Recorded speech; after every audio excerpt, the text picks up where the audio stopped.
Bonjour et bienvenue dans ce nouveau numéro de Jeudi Pro, l'émission des numériques dédiée aux professionnels et aux entreprises de la tech. Alors aujourd'hui, on va parler de Deep Tech. C'est un terme qui désigne l'ensemble des technologies de rupture qui font avancer notre société, on l'espère, dans le bon sens. Problème, les startups Deep Tech ont souvent besoin d'investissements assez conséquents et les investisseurs, justement, ne sont pas toujours prêts à sauter le pas. Heureusement, il existe des solutions et pour en parler, je suis ravi de vous accueillir Arnaud Delatour, CEO de Hello Tomorrow. Bonjour Arnaud. Bonjour Patrick, enchanté. Alors Hello Tomorrow, c'est une organisation internationale qui soutient le développement des Deep Tech dans le monde entier, c'est ça ? Oui, exactement. Cette année, c'est une organisation qui fait aussi un salon qui se tient à Paris début décembre. Oui, on a deux activités. La première, qui est l'activité historique, c'est l'organisation d'événements, de compétitions de start-up, donc pour fédérer, faire grandir, animer des communautés, donc un écosystème Deep Tech interdisciplinaire et international. Après, on a une autre activité aussi, plutôt de conseil en innovation, où on aide des gouvernements ou des entreprises à créer des nouveaux business, les co-créer avec des startups et puis les accélérer aussi dans des bonnes conditions. Et vous existez depuis 10 ans, je crois. Voilà, depuis, si on remonte à l'association initiale créée en 2011, ça fait effectivement 10 ans. Alors, avant d'aller plus loin, le terme Deep Tech, justement, englobe beaucoup d'éléments, beaucoup de technologies de rupture différentes. Ça va de l'agroalimentaire à l'espace, à l'énergie, la mobilité, la santé, beaucoup. Le climat, évidemment. Est-ce que vous pouvez d'abord nous donner votre propre définition de la Deep Tech pour savoir vraiment de quoi on parle ? Oui, alors c'est vrai qu'il y a toujours cette question de la définition de la Deep Tech, alors que bon, c'est pas vraiment une définition figée, c'est plutôt un terme qui symbolise une nouvelle dynamique. Et pour nous, la Deep Tech, c'est en fait la transformation de découvertes scientifiques en business qui répondent à un problème donné. Donc ce passage en fait du labo au marché. Donc on pourrait dire que finalement c'est pas nouveau le fait qu'il y ait de la R&D de rupture qui crée des nouveaux business. Et du coup, pourquoi la création de ce terme aujourd'hui ? Une autre explication en fait, c'est qu'il y a vraiment il y a deux raisons. Une, c'est qu'il y a vraiment énormément d'opportunités aujourd'hui du coup liées à la Deep Tech. Et la deuxième, c'est que c'est vraiment une nouvelle approche en fait de faire de la R&D, une nouvelle vague d'innovation. Et là, en fait, on se rend compte qu'il y a des startups qui jouent ce rôle de passage du labo au marché, mais vraiment dans toutes les industries. Il y a des startups qui font de la fusion nucléaire, qui font des avions hypersoniques, qui font... il y a Moderna, enfin voilà, des exemples. C'est elles qui ont apporté les premiers vaccins contre le Covid. Donc en fait, il n'y a plus aucune barrière, il n'y a plus aucune limite au type d'industrie dans lesquelles les startups peuvent en fait pénétrer. Et donc voilà, on voit des startups qui font de la recherche fondamentale dans des industries qui font de l'acier décarboné. On n'aurait jamais pensé ça il y a 10 ou 15 ans. Donc c'est aussi ça qui justifie un peu le fait d'utiliser un nouveau terme, même si ça reste de la R&D fondamentale. Et à partir de quel moment est-ce qu'on parle vraiment d'une technologie de rupture ? C'est quand cette technologie devient une norme qui fait justement avancer la société ? En fait, on va dire que... C'est toujours un peu réducteur de dire que les Deep Tech, c'est un certain nombre de technologies. Parce qu'encore une fois, c'est pas qu'une question de technologie, c'est une question aussi d'approche pour amener la technologie sur le marché. Mais disons qu'une technologie par exemple, je sais pas moi, les ondes gravitationnelles, il y a de la recherche fondamentale qui est faite dessus, mais on voit pas encore les applications. Au contraire, du langage de programmation... en fait, il n'y a pas d'enjeu de R&D. N'importe qui sort d'école d'ingénieur peut coder une app, par exemple. Donc, c'est ce qu'on considère comme étant plutôt Deep Tech, c'est un peu tout ce qui est entre les deux. Et effectivement, il y en a certaines qui deviennent des normes et des plateformes technologiques. Et j'espère qu'il y aura des entreprises françaises qui seront les leaders de ces nouvelles plateformes technologiques. Absolument. Justement, en France... quels exemples est-ce qu'on peut citer ? Je sais que c'est un peu réducteur de citer des exemples, mais est-ce que par exemple Insect, qui est spécialiste de l'élevage d'insectes pour nourrir les animaux domestiques ou d'élevage, est-ce que ça c'est l'exemple typique d'une deep tech par exemple ? Oui, parce qu'il y a quand même pas mal de travail. Enfin, déjà c'est pas du pur, c'est pas du e-commerce, c'est pas un Uber 2 quelque chose. Donc dans ce sens-là, ça se démarque un petit peu de la vague tech un peu plus traditionnelle. Il y a pas mal de R&D, il y a des usines derrière, et c'est une start-up. Donc, tous ces ingrédients font qu'on va considérer que c'est effectivement une deep tech. Donc, c'est vrai qu'il y a quelques exemples. Il y a DNScript qui fait des imprimantes d'ADN, par exemple. Eligo Bioscience, qui a été fondé par Xavier Duportet, d'ailleurs l'autre cofondateur de Le Tomorrow, qui fait des traitements dans la santé à partir de phages. Donc il y a pas mal d'exemples comme ça. Alors on n'a pas encore vraiment de pépites internationales françaises. Je pense qu'on peut pas dire qu'il y ait une seule start-up deep tech qui ait vraiment créé une norme internationale. Et c'est pour cette. Je pense qu'il y a un constat d'échec de la vague plutôt du numérique, de la première vague, Internet, mobile, etc. Mais voilà, on en a pas mal qui sont dans les starting blocks. Il y a beaucoup d'efforts qui sont faits. Enfin, on en voit pas mal dans le French Tech 120 ou dans le 24 40. Voilà. 40 Donc il y a pas mal d'espoir. On voit beaucoup de levées de fonds. L'écosystème devenir quand même de plus en plus mature. Donc Et là, en mars dernier, la BPI a annoncé qu'elle allait investir 2 milliards d'euros dans les startups deep tech d'ici à 2023 contre 1,3 milliard prévu initialement. Le 15 juin aussi, l'Élysée a aussi appelé à simplifier les procédures d'investissement à destination des deep tech à échelle européenne. Donc on sort un peu de la France. Est-ce qu'on peut dire aujourd'hui que la deep tech fait vraiment partie du paysage French Tech ? Oui. C'est vrai que c'était... Elle l'était peut-être déjà avant. Non, elle n'était pas avant. Je me souviens qu'on se battait au tout début de la French Tech pour que ce ne soit pas que le numérique, que ce soit pas que les bits, mais bits and atoms aussi. Et ouais, non, aujourd'hui, ça y est, c'est intégré dans la French Tech, effectivement. Et c'est vrai que c'est sûr que le plan Deep Tech a aidé. Après, c'est venu aussi au bon moment, parce que ça aurait été fait avant. Il n'y aurait peut-être pas eu la matière pour vraiment travailler. Ça aurait été fait après, ça aurait été plus suiveur. Donc là, le timing était assez bon. Et 2 milliards... Est-ce que c'est assez déjà d'ici 2023, selon vous ? Ça dépend pour faire quoi. Pour financer toutes les startups, non, c'est largement en dessous, mais à la limite, heureusement, parce que si toutes les startups étaient financées par la BPI, en fait, ce serait un peu catastrophique. Il leur faut des investisseurs qui les connectent au bon réseau, qui les aident. Mais par contre, pour amercer la pompe, pour signaler aux autres investisseurs qu'il y a peut-être un intérêt à investir, pour aussi dérisquer, pour faciliter l'entrée peut-être future au capital de vrais investisseurs, disons, de VC qui sont en train de se structurer en Europe. Je pense que c'est déjà bien. Mais je pense que le vrai enjeu, ça va être de rediriger de l'argent d'investisseurs institutionnels, de banques, d'assureurs, des fonds de pension, des retraites des Français, des Européens en général, vers les fonds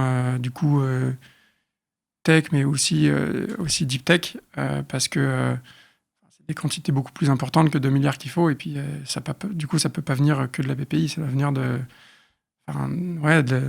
faut qu'on arrête d'investir que dans l'immobilier ou dans les bons du trésor américain ou je sais pas quel pays, quoi. Justement, en parlant de ces VC, des capital risqueurs, des investisseurs, tout n'est pas rose de ce côté-là. Vous aviez publié avec Hello Tomorrow, en partenariat avec le BCG, le Boston Consulting Group, un rapport dans lequel vous appelez à refondre le modèle d'investissement au sein de l'écosystème entier Deep Tech. Pourquoi, très simplement ? Ça part du constat qu'il y a beaucoup de capital disponible. Il y a beaucoup de capital qui a été injecté suite à la crise financière ou maintenant aussi avec pour faire rebondir les économies. Mais d'un autre côté, les startups ont du mal à lever, que ce soit dans une première vallée de la mort qui est juste au moment de la création d'entreprise, donc avant d'avoir les bonnes preuves de concept et preuves de traction. Ça, c'est propre à la deep tech, du coup. Et après, un autre moment qui est plus généralement, c'est vrai, pas que dans la deep tech, mais dans la tech en général, pour les grosses levées de fonds, plusieurs centaines de millions d'euros. Stage, et puis pour les IPO aussi, surtout en Europe, quoi. Qu'il y ait des entrées en bourse en Europe et pas forcément au Nasdaq. Et donc ça, c'est un peu le problème général. Et puis après, c'est vrai qu'il y a ce qu'on appelait des paradoxes là, dans le rapport. Vous en listez 4, je crois. Ça, c'est le premier. Et les autres, c'est le côté... c'est un peu gestion du risque des investisseurs où on a vu... en fait, la deep tech paraît risquée. Et puis, c'est un peu les mythes qui sont vrais, mais qui sont pas complètement vrais à propos du risque, du time to market, de l'intensité en capital. Donc, il y a pas mal quand même ça de mythes. Mais en fait, on est vraiment... c'est notre conviction, c'est que ne pas être exposé du tout à la deep tech pour les investisseurs, c'est un encore plus grand risque parce que de ne pas investir du tout, parce que en fait, non seulement ils risquent de rater les meilleures opportunités d'investissement des prochaines décennies, mais en plus ils vont pas voir les vagues de disruption qui arrivent et qui pourront affecter leur propre portfolio. Donc, en plus de pas investir dans les bonnes, ils risquent d'investir dans les mauvaises. Parce que justement, donc vous dites que ne pas investir dedans est encore plus risqué parce que est-ce que c'est un manque de connaissances par rapport à ce monde-là du côté des investisseurs? Est-ce que c'est ça le problème assez simplement? C'est un manque de connaissances, mais c'est aussi le sentiment que j'ai, c'est que... Alors, c'est pas complètement vrai, hein, parce qu'il y a il y a des investisseurs qui investissent très bien et depuis longtemps dans la deep tech, mais il y en a quand même beaucoup qui se sont un peu installés dans un schéma d'investissement dans la tech avec des modèles un peu plus établis, traditionnels, avec... du coup, une approche aussi, on investit sur plein de boîtes, et puis il y aura les rendements. En moyenne, on va réussir quand même à avoir un retour sur investissement, avec pas mal aussi de suiveurs, peut-être de fonds assez connus qui investissent. Donc, un modèle et un état d'esprit aussi qui est pas celui des venture capitalistes originels dans la Silicon Valley, mais qui était plutôt de prendre des gros risques pour faire des gros paris, pour investir dans the next big thing. Ce côté risque a un peu disparu, j'ai l'impression, du venture capital. Ouais, c'est un côté, c'est un peu plus disparu. Vous parliez de 4 paradoxes, j'imagine qu'il y a des solutions à ça. 4 solutions, tout simplement, ou quelles sont les solutions à cela? Alors, il y a plein de... il y a plein de solutions peut-être techniques sur comment structurer les fonds différemment, peut-être avec soit des fonds, peut-être pas evergreen, mais qui soient ouverts peut-être plutôt 10-12 ans que 8 ans, ou des choses comme ça, pour s'adapter aussi au temps un peu plus long de la deep tech. Peut-être aussi des modes de financement un peu différents, par exemple liés aux revenus, ou... après aussi, il y a des modèles avec une première étape qui vise vraiment à dérisquer les projets. Par exemple, c'est le fonds SOSV qui a des incubateurs, accélérateurs affiliés dans la biotech, comme c'est IndieBio, dans le hardware, Axe, qui permet de vraiment dérisquer pour pas cher au début les projets, pour qu'ensuite le fonds investisse de manière un peu plus confortable. Donc il y a des nouveaux modèles, il y en a plein qui sont du coup décrits en détail dans le rapport, je ne vais pas m'étendre, mais je pense qu'aussi au-delà de ces aspects techniques, je pense que le vrai problème, c'est aussi de créer une histoire, un imaginaire commun autour de la deep tech, des opportunités qu'il y a. Peut-être retravailler un peu l'histoire autour des différents mythes, parce qu'on parle du fait que ça prenne longtemps. C'est vrai que ça prend longtemps. Des risques. On parle du risque technique, et déjà le risque scientifique, il est plus là, parce que c'est la phase de recherche, c'est financé par la recherche publique. Après, il reste le risque technique et commercial, mais ça aussi, on peut finalement, de manière assez méthodique, le diminuer en appliquant le Lean Startup, en faisant attention d'identifier les risques les plus importants, de se concentrer là-dessus dans les premières étapes de développement pour progressivement réduire le risque, et puis en étant agile pour aussi aller un peu plus vite. Donc voilà, ça peut être réduit. Et puis en termes de besoin de capital, en fait, on se rend compte, et c'est ce qu'on montre dans le rapport, que oui, au début, ça coûte plus cher de faire un prototype en biotech, c'est plutôt au-dessus du 1 million d'euros, plutôt que quelques dizaines ou 100 000 euros, si on fait par exemple une app. Mais après, pour la suite, en fait, au bout de 5-6 ans, quelque chose comme ça, ça finit par être moins cher, parce qu'il y a moins de financement de la croissance à coût de d'injection massive de capitaux au début, pour faire après, ça se... Voilà, parce qu'il y a des barrières à l'entrée liées à la techno, à la R&D, qui fait qu'on n'a pas besoin de se lancer dans une guerre commerciale financée à coût de milliards d'euros. Donc ça a un avantage. Mais voilà, d'une manière générale, je pense que le truc le plus important, c'est créer vraiment une histoire sexy et qui réunisse tout l'écosystème, les startups, les VC, mais aussi les LPs, j'en parlais tout à l'heure, pour que les investisseurs institutionnels, les fonds de pension aient envie de mettre de l'argent dans les fonds qui sont en train de se créer. Il y en a plein qui sont en train de se créer. Bien sûr, oui. J'ai une toute dernière question. Est-ce que l'écosystème Deep Tech ressort en quelque sorte grandi de la crise Covid, dans le sens où d'une part on a compris que de l'importance un peu d'innover dans des secteurs comme la santé, et d'autre part cette crise a aussi changé de manière assez basique la manière dont les VC peuvent interagir avec les entrepreneurs. Par exemple aux États-Unis on en parle beaucoup, où avant c'était très compliqué d'avoir un rendez-vous avec un VC. Aujourd'hui ça se fait par Zoom. Est-ce que ça peut faciliter aussi tout simplement les interactions et la compréhension des VC de ce monde Deep Tech? C'est vrai que maintenant, c'était déjà plus ou moins le cas, mais maintenant, les investisseurs, peu importe leur origine, c'est pas plus facile de parler avec eux. On va voir si ça va rester sur le long terme, parce que c'est pas... les investisseurs de la Silicon Valley, ils aiment quand même bien investir dans la Silicon Valley. Ouais. Donc je sais pas si le changement va être durable. Après, il y a un autre effet de la crise, qui est qu'on a vu que, en fait, on se prenait des crises, des murs en pleine face, et que là, c'est vraiment la science qui a permis de répondre à ce défi. Et encore une fois, on a vu Moderna, BioNTech avec Pfizer amener un vaccin en moins d'1 an, ce qui est exceptionnel, avec des technologies qui sont... ça fait quelques temps qu'elles existent, mais c'est la première fois qu'elles arrivent comme ça sur le marché. Visibles, ouais. Et du coup, ça, je pense que ça a été un choc et qui préfigure aussi ce qui arrive de manière un peu plus lente, mais pas moins certaine pour le changement climatique. Et donc, on sent que en fait, les nouvelles solutions, du coup, les opportunités d'investissement seront à la frontière, à l'intersection entre la science et ces grandes tendances sociétales et ces crises auxquelles on fait face. Et donc, je pense que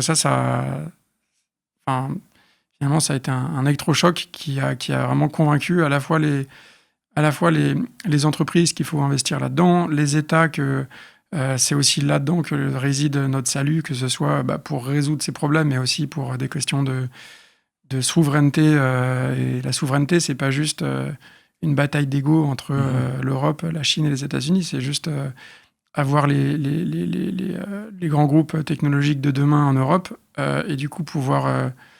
aussi réguler un peu comme on veut, et puis du coup décider du mode de vie qu'on veut à l'européenne, et qu'on ne soit pas obligé d'utiliser des solutions qui ont été designées aux États-Unis ou en Chine. Donc c'est juste être capable de choisir la vie qu'on veut, en fait. Donc c'est important. Ouais. Ça marche. Merci beaucoup Arnaud. Pas de rien. Et merci à Karl pour la réalisation, et du coup à la semaine prochaine.